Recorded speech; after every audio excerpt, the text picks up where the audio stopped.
Welcome to Breaking Ties, Destination Divorce. This is your go-to source for practical advice and support while you go through the divorce process. Join us each weekday for a quick chat where we'll cover a variety of topics such as child custody, property division, and self-care.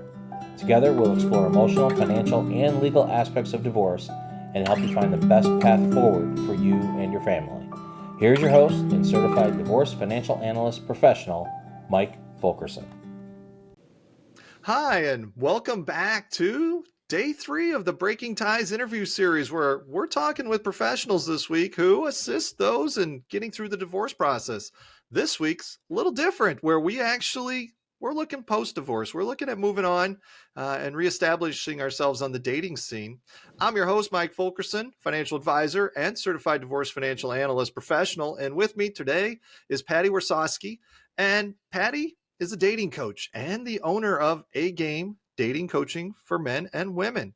And I tell you, we've been getting great information all week from Patti. So if you are just joining us today for the first time, you got to go back and check out the first 2 episodes, because we had some great information being passed along by Patti that I think you'll really enjoy. Welcome to day 3, Patti. How are we feeling? Great. Feeling really great. It's a wonderful series you're doing. Yeah, well, it's only beautiful because of the information you're sharing with our listeners. I appreciate that. I tell you, it is really good stuff and really helps out a lot of people.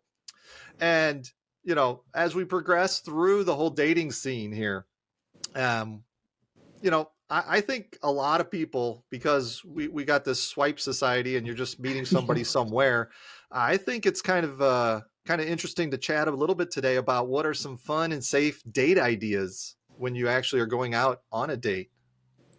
I think a lot of that seed is planted with how long you talk to and how involved of a conversation you have with who you're going out with. I'm a big advocate and proponent of safety, always, not only for women, for men too.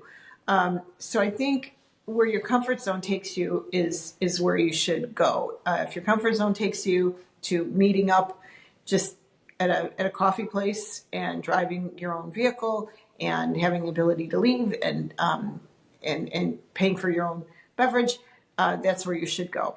If you feel you've spoken to this person enough, the other person, and you've had enough of an interaction, or maybe had the opportunity to have some Zoom or video calls, and you feel more comfortable, or if it's someone that you may know a little better, you might want to delve into something a little bit more personal, like going into a dinner situation where you're going to be with somebody for a couple of hours. But I would say, as far as just ideas, I think if the weather allows, I think a walk is a wonderful thing for a first date. I think it just gives you the opportunity to just kind of be free and easy. Everybody's kind of relaxed on a walk. I think a group activity is great for safety.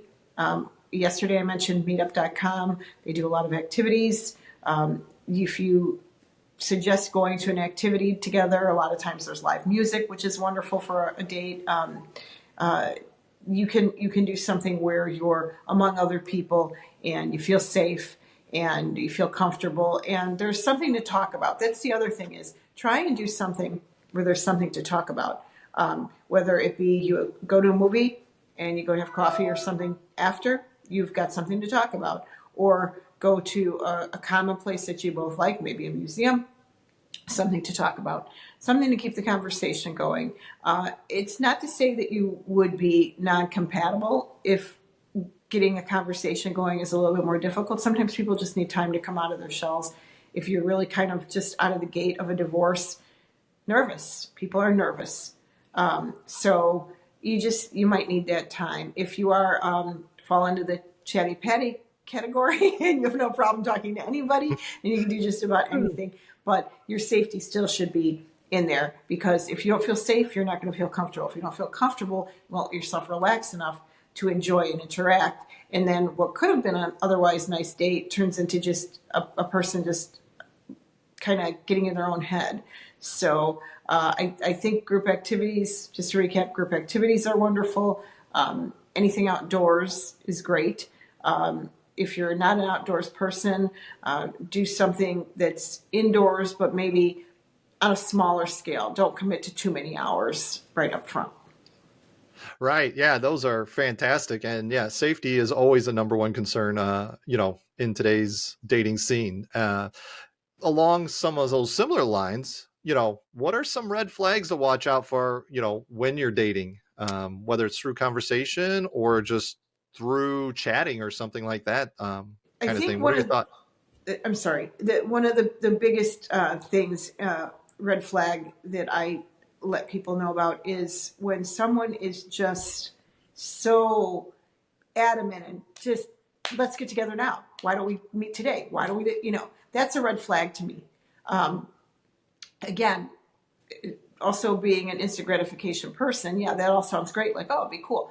But proceed with caution. I mean, if you're a parent, think about what you would tell your children in this same situation. Would you tell them, oh, no, just meet somebody on the internet and then, get out there a few hours later and meet up with them somewhere, or go to their house or something? No, we would never give this advice to our children. So we should keep these kind of things also in mind for ourselves, for safety. So that's a red flag to me. If someone is too eager, not that necessarily bodily harm will come to you, but my question then becomes is, why are you so eager?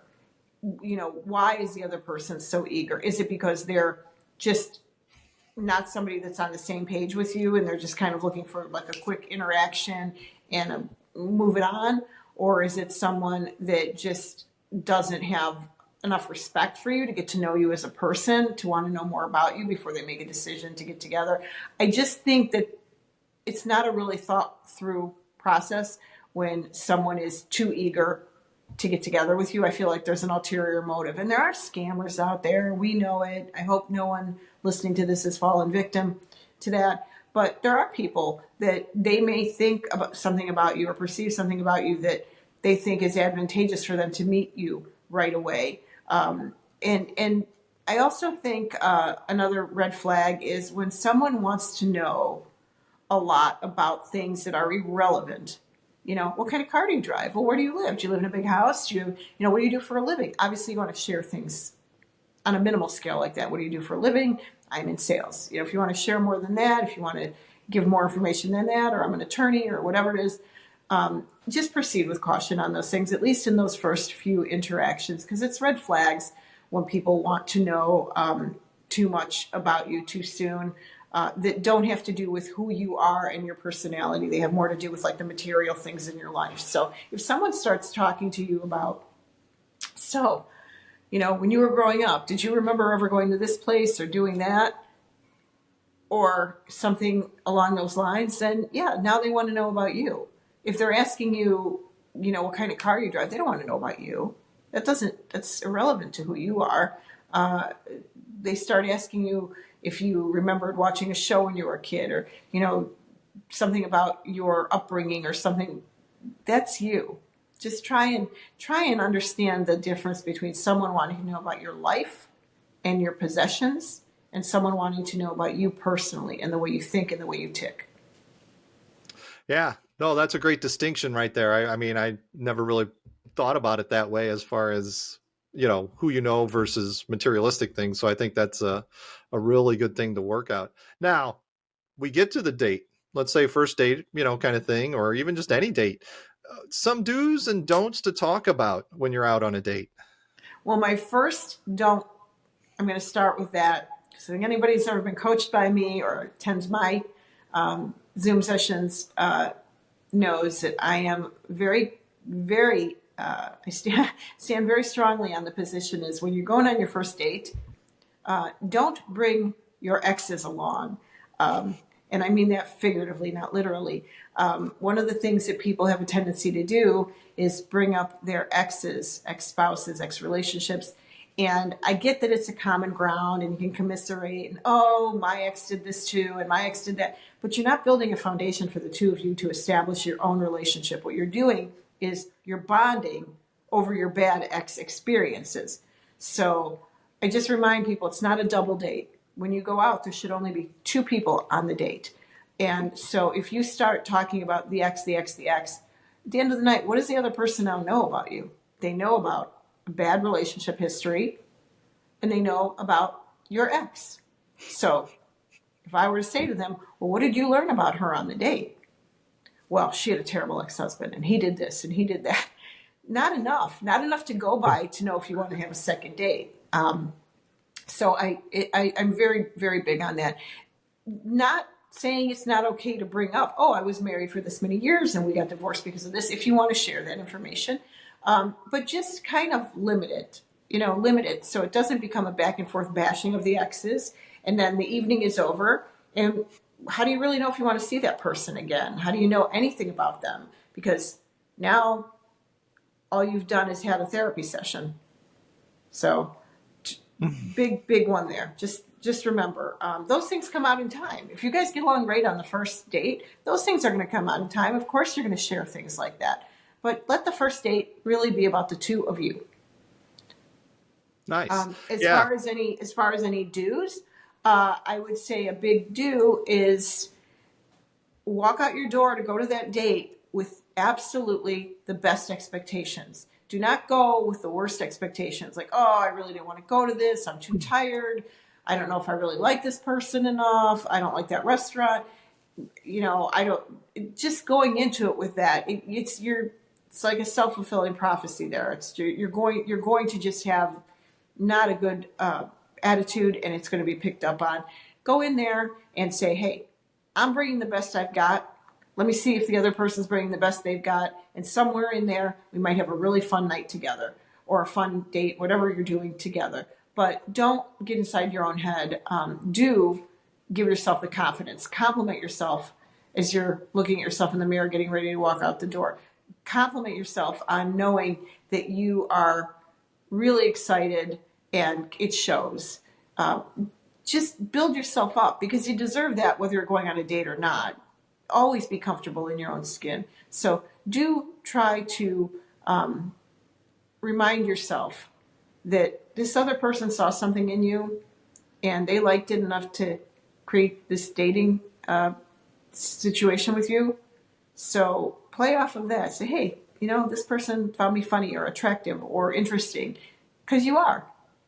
So take that with you. Yeah, no, those are two really good ones right there on the do and the don't, and going out on the date and stuff. So, man, I think that was really great stuff. I get excited, like I get passionate about the don'ts and the do's. So. Right, that's it. So, hey, this actually does conclude our third day. We've made it halfway, Patti. Woohoo!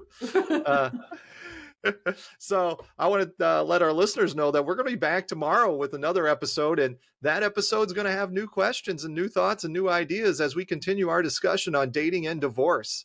Patti and I would like to take a second to thank you for joining us today on the Breaking Ties interview series.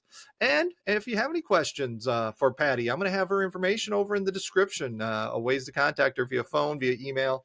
And, you can chat with her directly and ask questions of her. Divorce is not the end of your story. As Patti and I know, it is the start of your next great chapter. And with that, take care, and we will see you tomorrow.